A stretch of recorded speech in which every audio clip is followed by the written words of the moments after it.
Hello friends and fellow world builders, my name is AJ Winters and welcome back to World Builder. Today we're talking fruits and fields.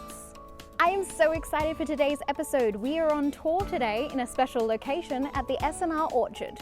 So before we crack into these fruits and fields, let's go for a funky intro, shall we? And now that we've done that, we're going to get straight into our submissions from the Winter's Tales Discord. We've had some awesome submissions of different types of fields, fruits and vegetables, so let's crack into those.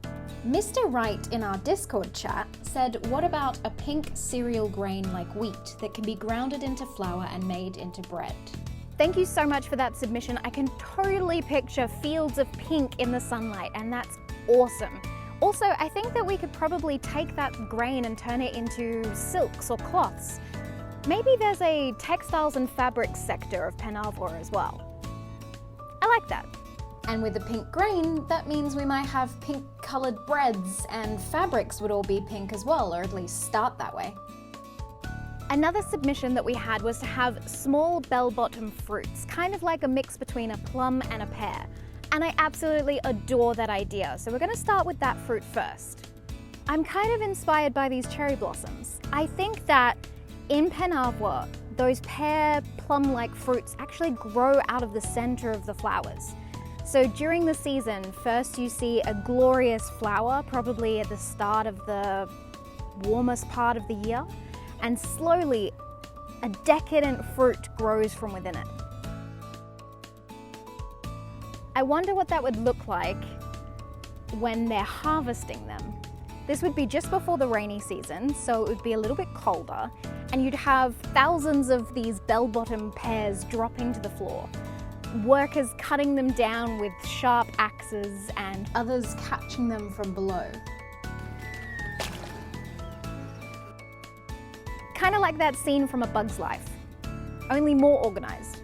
More organized than ants? I don't think that's possible. Something that I find incredible now that I'm actually in these fields is that you feel so insignificant next to these really tall plants. And actually, I can't see 3 rows over because of how dense these trees are. And that's an incredible thought to me. Imagine being in a field full of thousands of workers and only being able to see a handful of them. I think that's kind of what it's going to be like in Penarvor.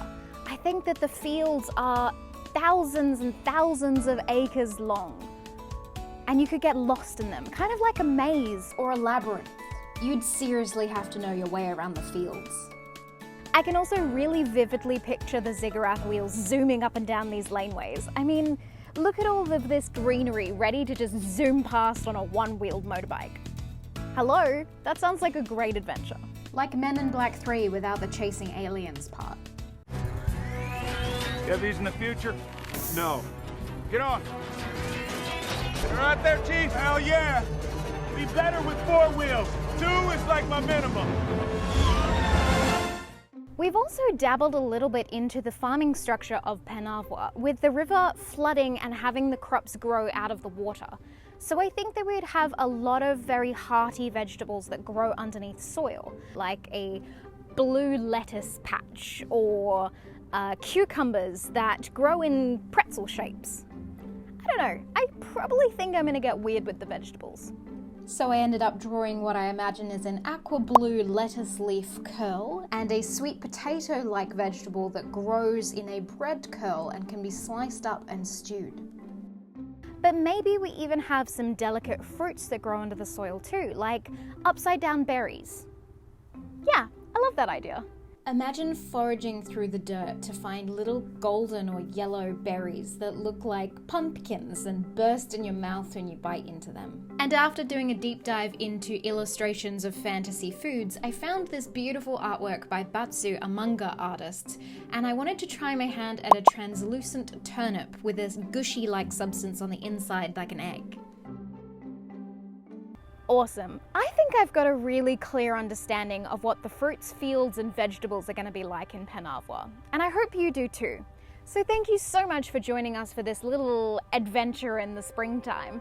If you like this video, then please give it a thumbs up and hit subscribe so that you get notified when the next video comes out. And of course, follow all the socials to stay up to date with all the behind the scenes content.